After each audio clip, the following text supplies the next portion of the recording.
prazer muito grande, né? Os irmãos que estão nos visitando, você é muito importante para nós. Que o Senhor possa te abençoar. Você que talvez está acompanhando nossos trabalhos pela rádio, pelo YouTube.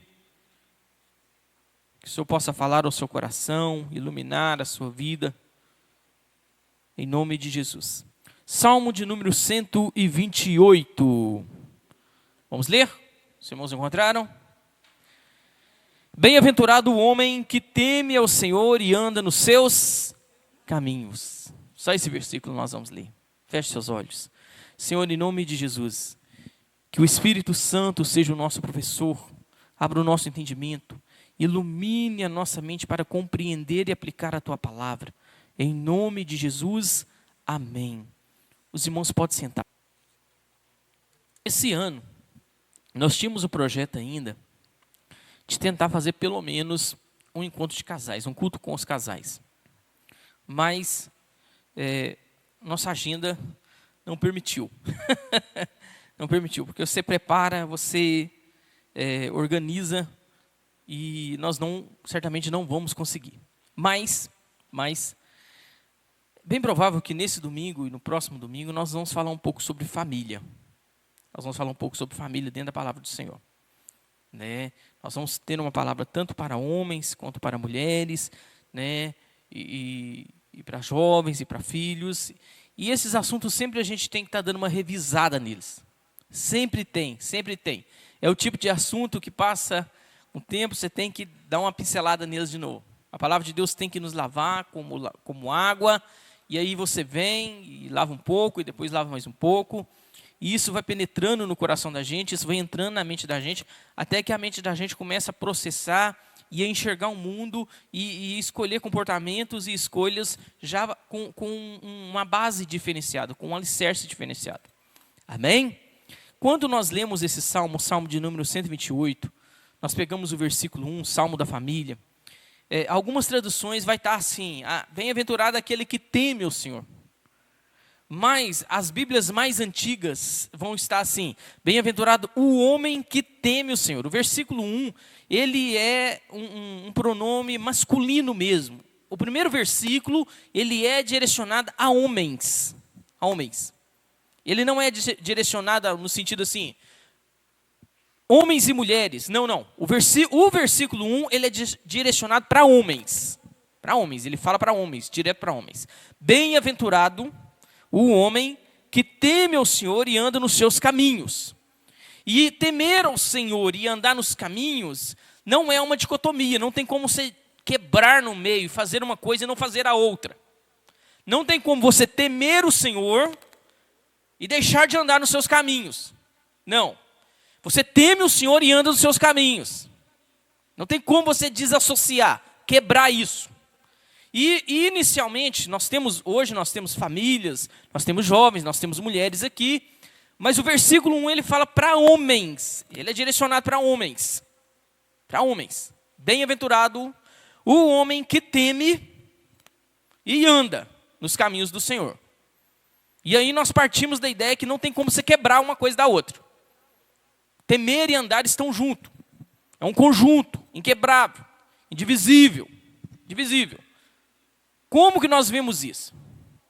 Quando isso não funciona desse jeito, nós vemos casos, a Bíblia está recheada de casos tristes, de famílias que eram boas e deram errado.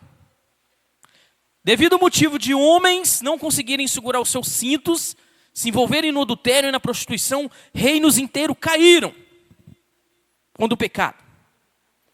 Não existe paz no pecado. Não existe bonança no pecado. Não existe. Satanás quer que as famílias, que as pessoas, que as mulheres, que os homens, que os jovens, que as crianças pensem que existe paz na desobediência. Que existe paz no pecado. Não existe paz no pecado. Não existe paz no pecado. Pregando para os homens ontem, lá na casa do irmão Leri, eu contei um caso para eles. Um senhor, né, saí de manhã para comprar pão. Aí um senhor, um jovem, um senhor, boa pinta, sabe? Musculoso, pra academia, né? Um carrão, um carro bem bacana, me parou para fazer uma consulta no meio da rua. Pode fazer uma consulta? Pode fazer uma pergunta? Pode, é. Pode fazer, pode. Deixa eu te contar um caso, né? Deixa eu te contar um caso. Meu menino, eu casei, divorciei, a mulher foi embora, e meu menino, minha ex-esposa arrumou um namorado, e meu menino está chamando esse namorado de pai. Começou a chamar de pai. Não tem como a gente fazer alguma coisa na justiça para inibir isso aí, não? Para parar isso? Uai, eu tenho que ser sincero com o senhor, infelizmente não. Ele pode estar olhando para ele e tá o menino adotando ele como pai. Ele pode estar despertando um sentimento dele e escolhendo ele como pai. Eu não conheço ele, não sei se ele é bom, não sei se ele é ruim, não sei se ele está oprimindo o menino. Não, ele não faz isso. Ele falou assim, não faz isso. Pois é. Ele está escolhendo, a criança pode estar escolhendo ele como pai. Não, mas ele pode estar sendo influenciado. Pode estar sendo influenciado, mas ele também pode escolher como pai. E tem mais uma, infelizmente eu tenho que te dar uma notícia. Se ele crescer e realmente desenvolver um sentimento por ele, tanto esse pai quanto essa criança, né, esse senhor que está assumando a postura de pai, o lugar de pai, ele pode entrar na justiça e colocar o nome dele na certidão de nascimento. Isso é pacífico na justiça. Né? A paternidade, nós chamamos de paternidade socioafetiva. Às vezes a criança tem dois pais. A justiça admite isso hoje. Um pai biológico e um pai socioafetivo. E um pai socioafetivo. E tanto pode ser a criança, depois quando ela amadurecer, se tornar um adulto, pedir isso, quanto o pai pedir isso. Né? Esse que se tornou pai. Ou seja, não existe paz no pecado. O pecado tem um preço. O pecado tem um preço. O pecado tem um preço. E quando nós vamos falar de família, nós temos que começar das bases da casa. Se a casa está com problemas, o primeiro lugar que você tem que analisar é o alicerce dessa casa. E as bases dessa casa têm que ser o marido. E vias de regra, na maioria dos casos, quando uma família está em crise, o problema, na maioria das vezes, são os homens. Aí você vira para mim assim, mas o erro não é meu. Realmente, nem sempre o erro foi você que cometeu, mas a responsabilidade é sua. A visão bíblica é essa. A visão bíblica é essa. Por quê? Porque cabe ao homem liderar. Cabe ao homem liderar a sua família. E aí nós temos um vago conceito de liderança. Cada um olha e pensa a liderança de uma maneira diferente. E aí quando nós falamos de submissão, aí alguns chegam a rupiar. Porque também há um vago conceito de submissão. As pessoas não entendem, as pessoas não compreendem, principalmente muitas mulheres recebem um ensino errado do que é submissão. Tudo bem? E não tem como nós falarmos de liderança bíblica do marido sem nós colocarmos do lado a submissão. E não tem como nós falarmos de submissão sem falarmos de liderança bíblica do marido. São assuntos indivisíveis. Se eu chegar aqui e falar assim, hoje eu vou falar sobre liderança bíblica do marido. E se eu não falar sobre submissão, o assunto foi incompleto. Ele está casado, ele está ligado. Uma coisa está ligada na outra.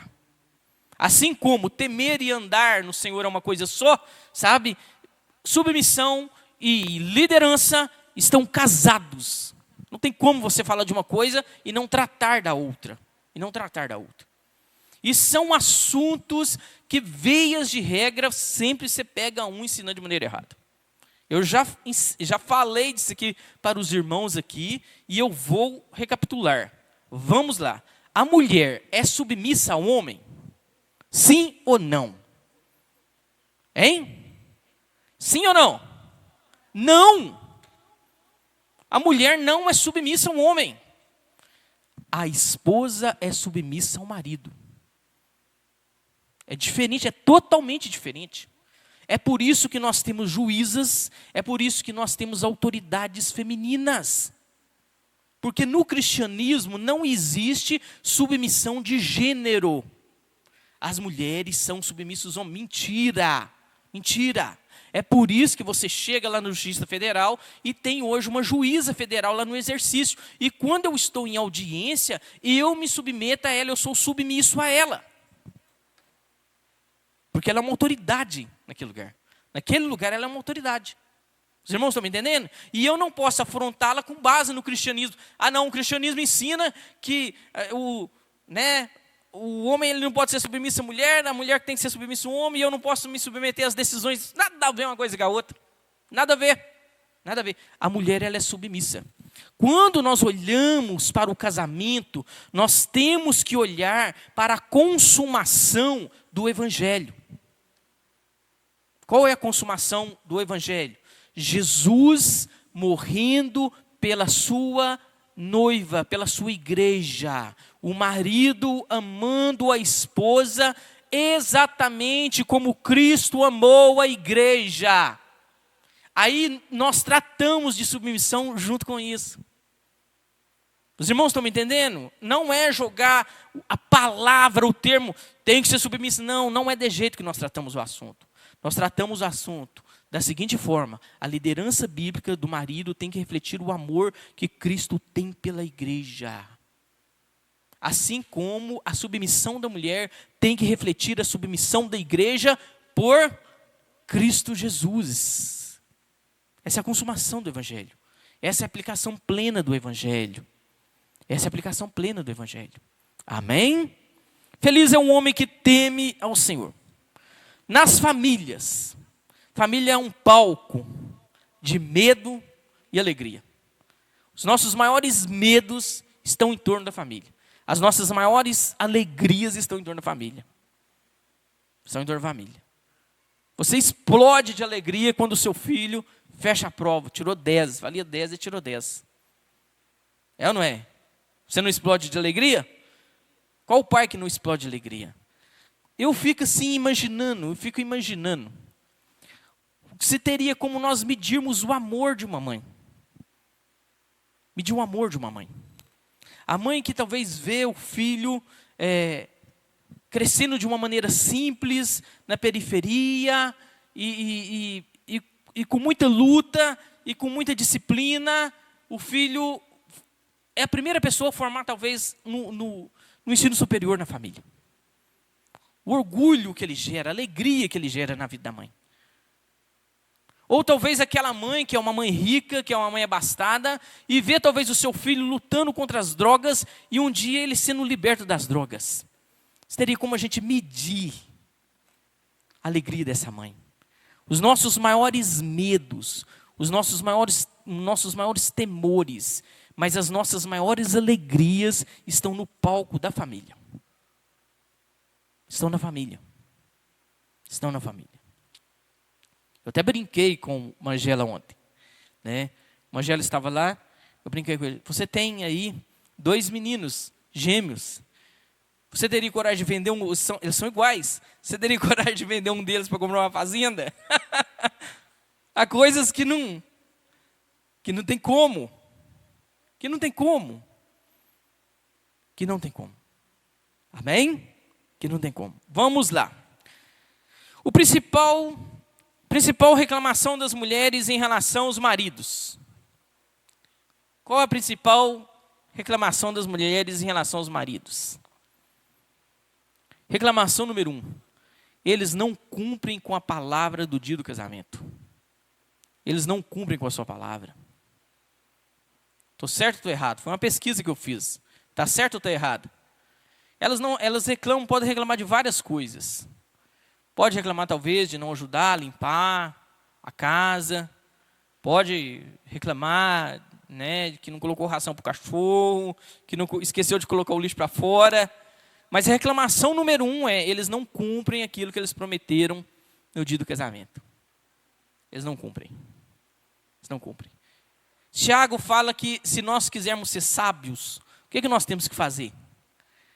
Se nós quisermos ser sábios, nós temos que refrear a nossa língua.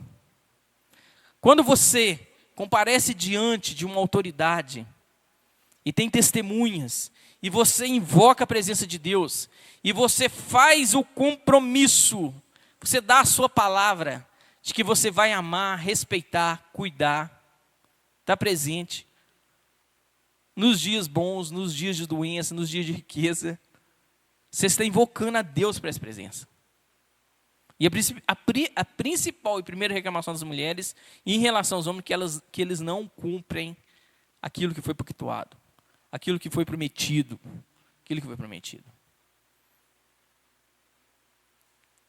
E hoje nós somos talvez a geração que mais lê e mais tem livros sobre família. E cada dia que passa as crises são maiores. E essas crises, elas entram para dentro da igreja. E elas sentam no banco da igreja. Quanto mais livro parece que se vende, pior fica a situação. E aí eu me lembro daquela mensagem: será que a Bíblia não seria suficiente? Será que a Bíblia não é suficiente para nós? Pode escrever bons livros, vamos ler bons livros, eles vão ajudar. Mas será que tem tantos livros que eles estão ocupando o centro da Bíblia? Aquilo que deveria, onde a Bíblia deveria estar centrada. Será que não tem tantas vozes falando nas nossas cabeças? Tantas e tantas e tantas vozes, que às vezes mais nos complica do que ajuda.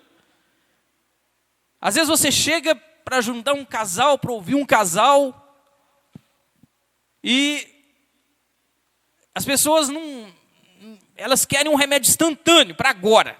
Não, queriam para resolver agora o problema. O senhor não tem aí os 7 passos de uma família feliz, não? O senhor não tem aí dicas, sabe? Irmãos, o senhor não tem umas dicas aí, não? A nossa geração é isso. Nós queremos, da mesma maneira que nós recebemos mensagens instantâneas no celular, nós queremos resolver problemas que vêm de 30, de 40 anos, com 7 dicas. Com 3 dicas de um casamento feliz. Quais são as dicas de um casamento feliz? Qual é a primeira dica de um casamento feliz? Fé. A primeira dica de um casamento feliz é fé. A fé tem que estar no centro deste casamento. A palavra do Senhor tem que ser o alicerce, tem que ser o cerne deste casamento. São 2 pecadores com uma história totalmente diferente um do outro, presos dentro de uma casa. Isso é perigosíssimo. Isso é perigosíssimo. Se a palavra de Deus não for o centro, se o cerne, se o alvo não for a glória e a fama do nome de Jesus e uma mortificação das suas vontades, nós não chegamos lá. Não chegamos. Não vamos chegar. Não vai ser 7 dicas, não vai ser 3 dicas, não vai ser a chave de sucesso para um casamento. Não, nada disso vai funcionar. Tá bom? Nada vai. Se a fé, se a palavra de Deus, se Jesus não for o centro da mudança da história desta mulher e deste homem quebrado, as coisas não vão dar certo. Nós vamos andar numa carroça quebrada durante muitos e muitos e muitos anos. A palavra de Deus, o amor pela palavra de Deus, a fé de que o Evangelho é a única mudança, é o único poder que pode mudar a história de um homem, de uma mulher, e isso sim vai mudar a sua vida. É a primeira coisa. É a primeira coisa. É a primeira coisa. Amém? Primeira coisa. Nós vivemos um tempo de dicotomia. Nós queremos divorciar, nós queremos separar conhecimento de Deus de vida familiar. E aí nós temos um exemplo prático na Bíblia. Eli e seus filhos. Eli, ele é sumo sacerdote. Ele está servindo perante o Senhor. Mas chega em casa, as coisas estão tudo fora de lugar. E depois as coisas refletem na vida dos seus filhos. Os seus filhos vão para a porta da congregação, da tenda, do tabernáculo, e começam a profanar as ofertas. E começam a ter relações com as mulheres que vêm ofertar. Pegue a sua Bíblia em 1 Samuel, vamos dar uma lida. 1 Samuel, capítulo 2.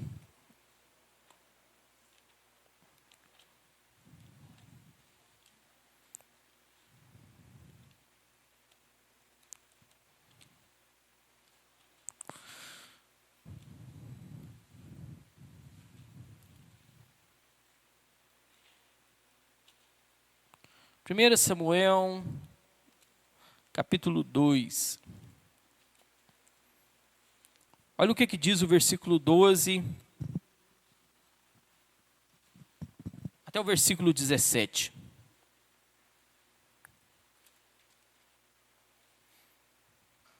Os filhos de Eli, só para nós podermos nos inteirar bastante do assunto. Os filhos de Eli, 1 Samuel capítulo 2, versículo 12. Os filhos de Eli eram homens malignos. Algumas versões vão estar falando assim, filhos de Belial. Eles eram pessoas sob influência demoníaca mesmo. Filhos de Belial significa filhos do diabo. Filhos do diabo. Eles chegaram num ponto de estarem sobre uma atuação demoníaca. Eram homens malignos que não se importavam com o Senhor. O costume desses sacerdotes com o povo era este, 2 pontos. Quando alguém oferecia um sacrifício, o servo do sacerdote vinha com um garfo de 3 dentes na mão, e quando a carne estava cozinhando, enfiava o garfo na caldeira, na panela, no caldeirão ou na marmita, e tudo que o garfo tirava, o sacerdote pegava para si. Assim se fazia a todo Israel que ali ia, a Siló. Também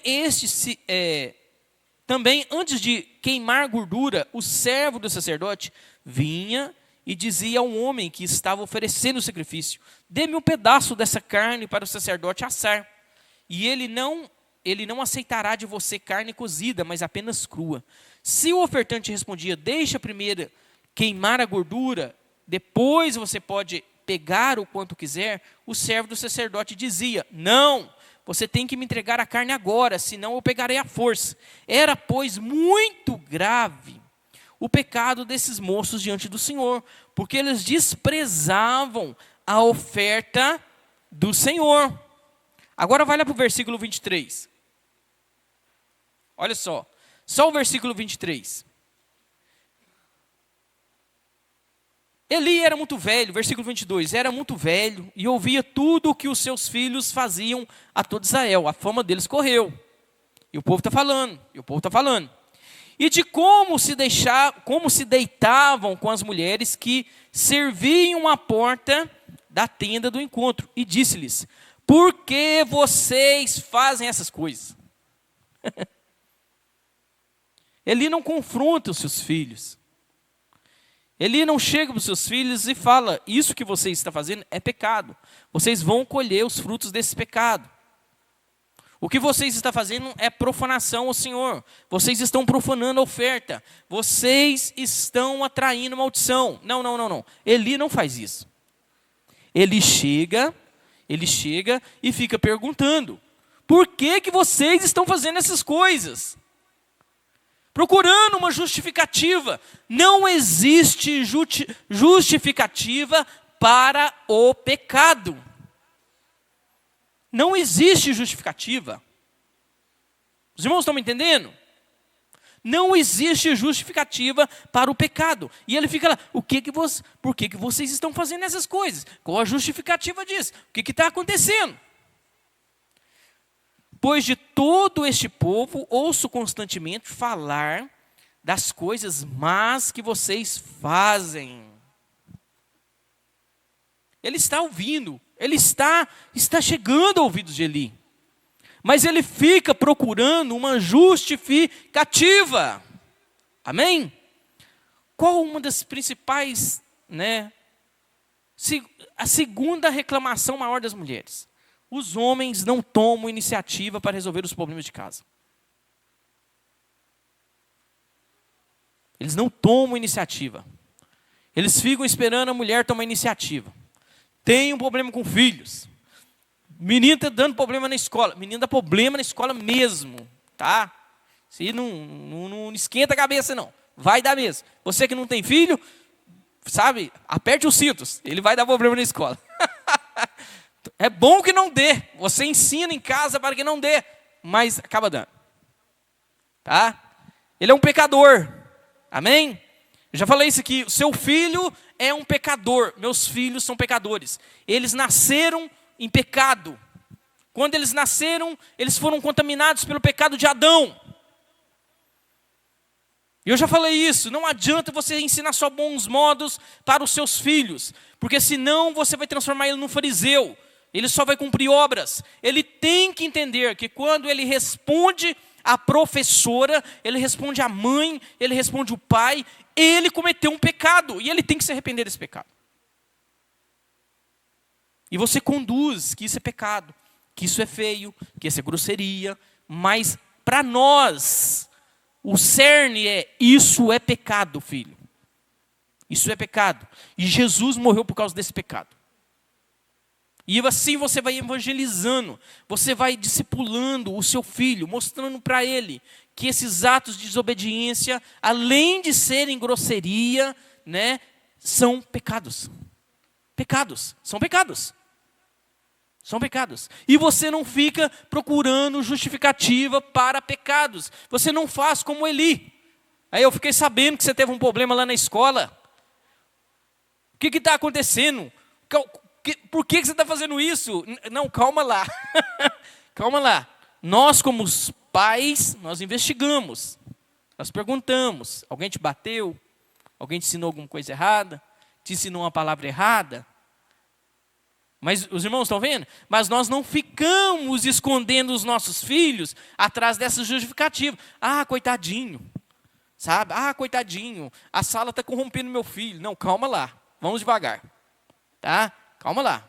Ai, coitadinho, as más influências estão corrompendo meu filho. Opa, as más conversações corrompem os bons costumes. É bíblico. Tranquilo. Mas calme lá, não esconda o seu filho, não justifique os erros do seu filho. Amém? Pecado é pecado. Trate pecado como pecado. Se alguém agrediu ele, você vai lá na escola, conversa, você trata como um pai sábio, maduro, cristão, você trata. Mas você não pega isso para poder esconder seu filho atrás de uma redoma de pecado e fazer dele um coitado. Não. Não faça isso. Tá? Não faça isso. Amém? De maneira nenhuma. Nós não fazemos isso. Nós temos que traduzir para os nossos filhos o conhecimento de Deus dentro das nossas casas. Dentro das nossas casas. Aquilo que nós aprendemos de Deus tem que ser aplicado, irmãos, dentro das nossas casas. É o maior desafio de ser pai, é aplicar o evangelho dentro de casa. É facílimo você sair na rua e distribuindo folheto, falando de Jesus para pessoa que você não conhece, você nunca viu, mas você ensinar o evangelho para os seus filhos dentro da sua casa, fique tranquilo, vai ser um grande desafio.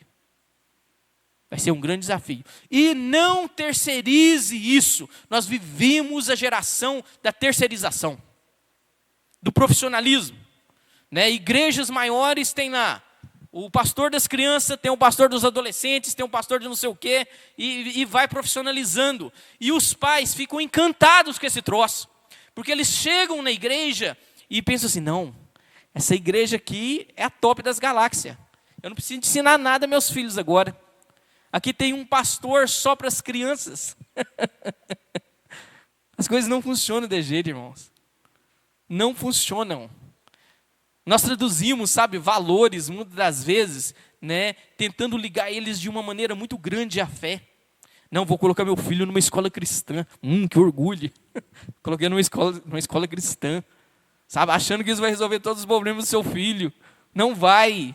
Que bom. Se tivesse uma escola cristã aqui, eu também queria colocar o meu. Mas não se engane. Não se engane. E isso não vai resolver os problemas do seu filho. Amém? O que seu filho espera de você? O E agora eu estou falando, quando eu estou falando você, eu estou falando para homens. E eu estou falando para homens casados e solteiros que pensam em se casar. O que seu filho espera de você? Que você explane o evangelho para ele. Que você seja uma fonte do conhecimento de Deus prático na vida dele.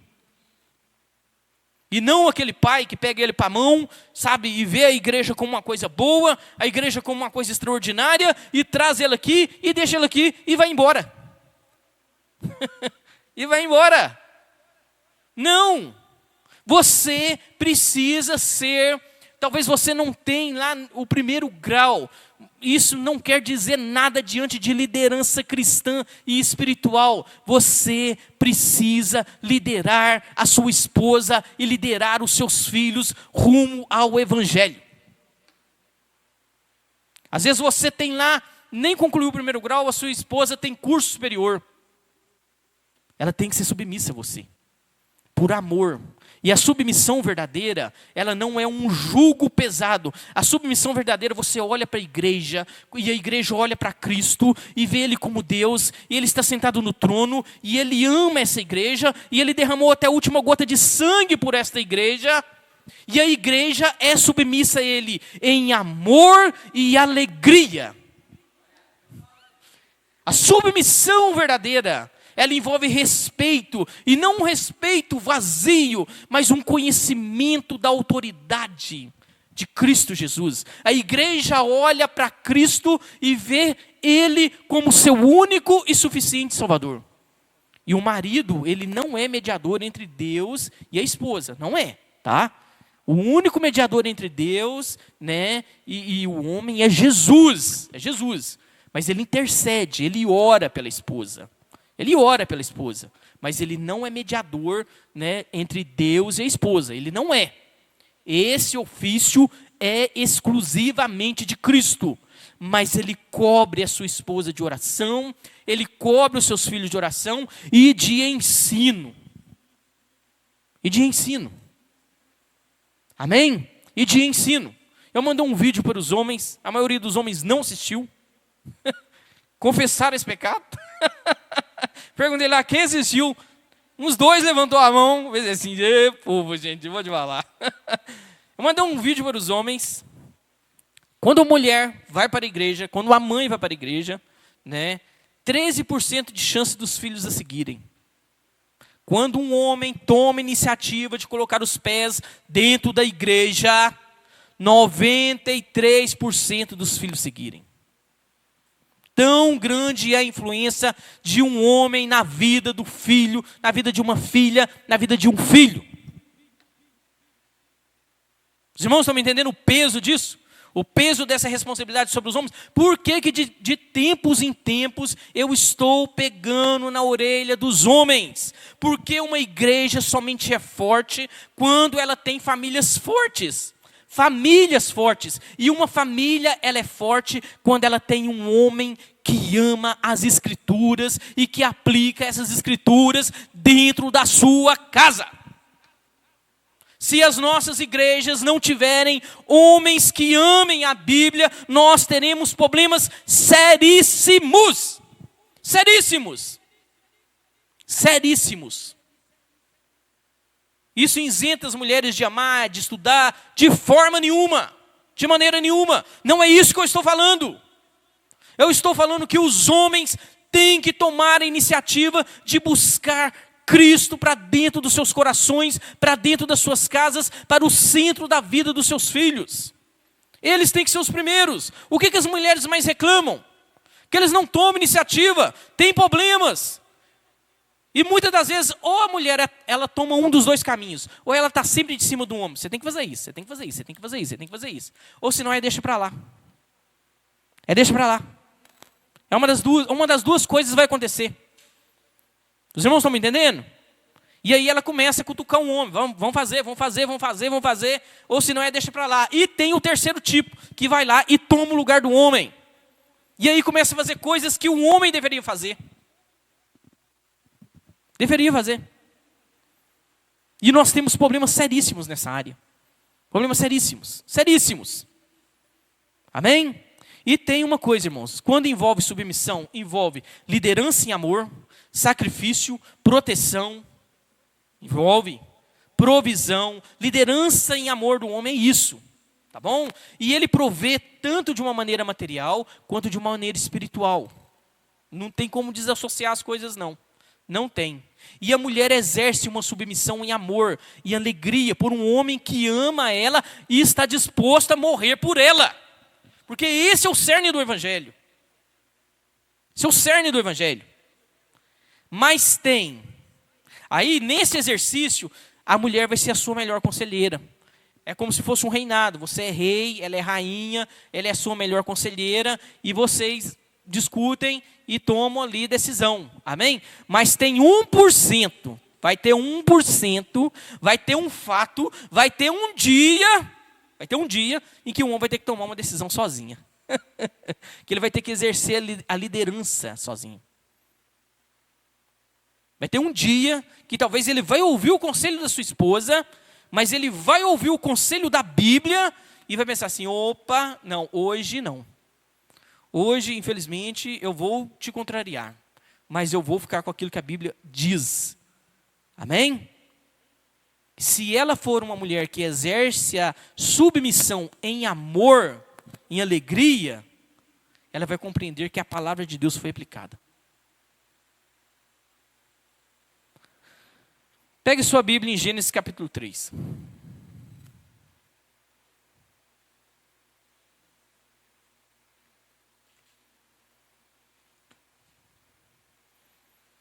A famosa guerra dos sexos, né? A disputa. Gênesis capítulo 3, versículo 16.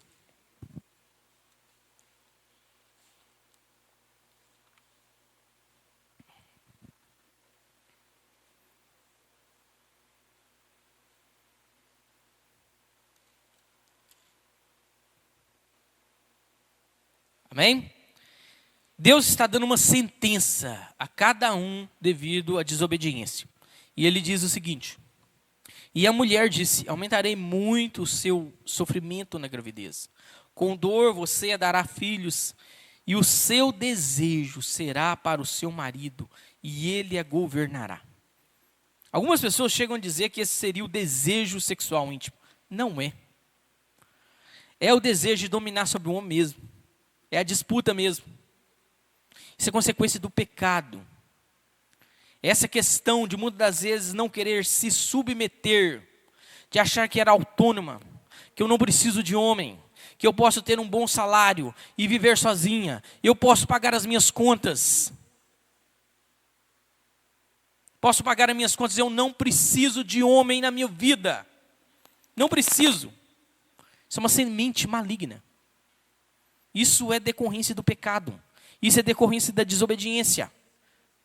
Satanás sempre quis colocar nos nossos corações para nós sermos seres autônomos. Você não precisa de Deus. Você pode viver no pecado enquanto você quiser. Você pode viver no adultério enquanto você quiser, que não vai ter juízo. Você não precisa de Deus. Você não precisa de ninguém falando na sua cabeça que vai acontecer isso ou vai acontecer aquilo outro. Você não precisa disso. Você pode ser você mesmo. Você pode ser feliz. Basta você sair do jardim. Basta você se revoltar com Deus. Basta você ser desobediente. E você será igual a Deus. Os irmãos estão me entendendo? A ilusão sempre é mudar a nossa identidade. A semente lançada é sempre mudar a identidade que Deus nos dá. A sua família, ela nasceu não por o acaso, sim. Foi um acaso, minha família. Não, não foi. Não foi. A sua família, ela veio à existência por uma ordem de Deus. E o seu propósito é trazer fama ao nome de Jesus. Sabe quando que isso vai acontecer? Quando a Bíblia for o centro do seu coração. Quando a palavra de Deus pura e simples for o centro dos seus pensamentos. Centro dos seus pensamentos. Vamos abrir em Efésios.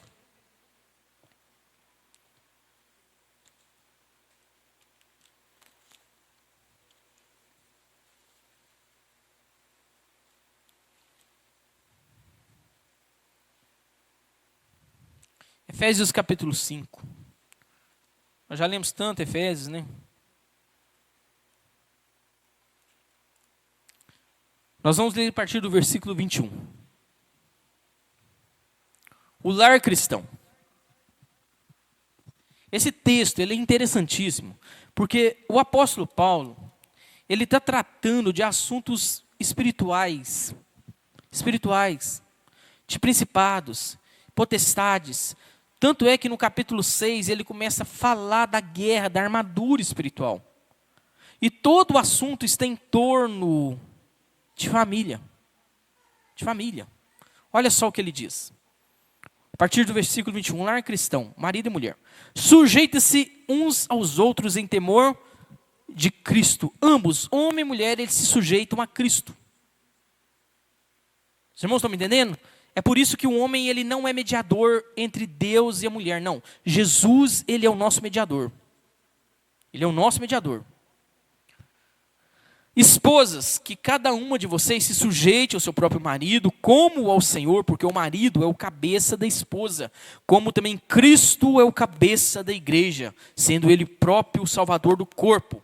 Como, porém, a igreja está sujeita a Cristo, assim também a esposa se sujeite em tudo ao seu marido. Aí você pensa assim, puxa vida, pesado, machista, muito pesado. Você pensa, se você parar aqui, continuando, aí, maridos, que cada um de vocês ame a sua esposa. O amar a esposa é uma ordem, não é uma opção. Não é uma escolha. Ame a sua esposa. É uma ordem que ele está dando. Como também Cristo amou a igreja. Essa é a medida do amor. Esse é o modelo do amor. E se entregou por ela, as ações do amor, para que a santificasse, tendo-a purificado por meio da lavagem, pela palavra, para a apresentar a si mesmo como igreja gloriosa, sem mancha, nem ruga, nem coisa semelhante, porém santa e sem defeito. Assim também o marido deve amar a sua esposa como ama o próprio corpo. Quem ama a esposa ama a si mesmo, porque ninguém jamais odiou o seu próprio corpo. Ao contrário, alimenta, cuida dele, como também Cristo faz com a igreja.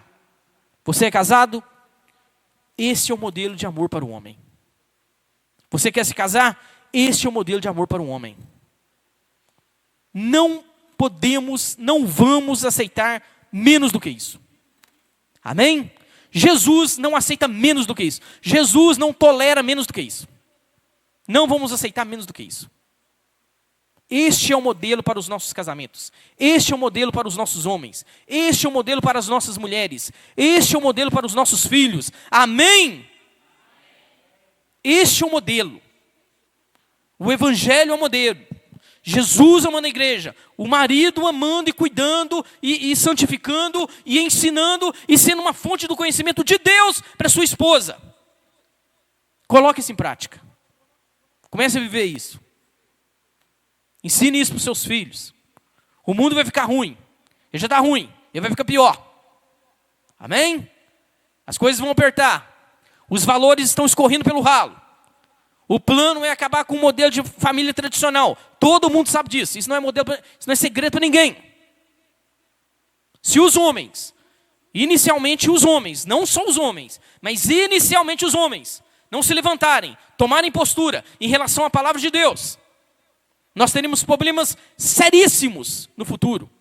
E não que já não estamos tendo. Tá? Mas nós vamos ter problemas seríssimos no futuro. Vamos colocar de pé?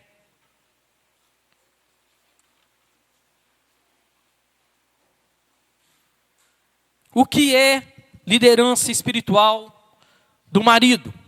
É um senso de responsabilidade bondosa de ser líder, protetor, provedor de sua esposa.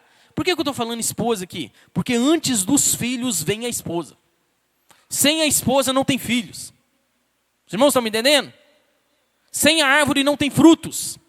Ela vem primeiro. Senso de responsabilidade bondosa. Senso de responsabilidade bondosa. Temor, feche seus olhos. Temor envolve reverência, integridade e adoração. Reverência, integridade, você ser inteiro. Reverência, você ter o respeito. E adoração. Adoração é você se entregar, você ofertar, você se dar a esse Deus, você se render a Ele. Este é os primeiros passinhos que um homem dá da liderança da sua família. Os primeiros passinhos que ele dá. Feche seus olhos. Senhor, em nome de Jesus.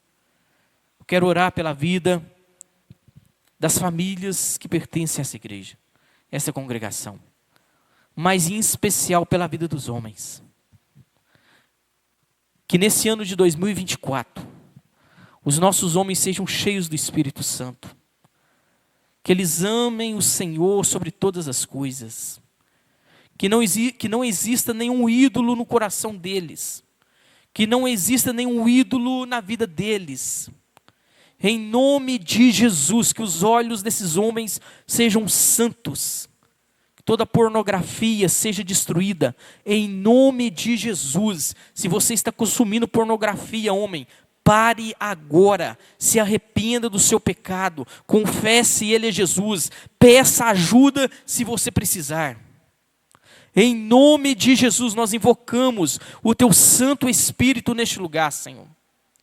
Sobre famílias, mas hoje de uma maneira especial, sobre a vida dos homens, para que eles aprendam através do Senhor, através da Tua palavra, através da aplicação do Espírito Santo de Deus, a amar as suas esposas como Cristo amou a igreja e se entregou por ela e morreu por ela e a lavou e a santificou e ela para ela se apresentar sem ruga, sem mancha, sem mácula, sem defeito nenhum. Em nome de Jesus, que nós como homens possamos dobrar os nossos joelhos diante do Senhor, mas se levantar diante dos problemas que têm que ser resolvidos, para a glória, para a fama do Teu santo e poderoso nome. Em nome de Jesus, amém. Vamos aplaudir o Senhor? Aleluia!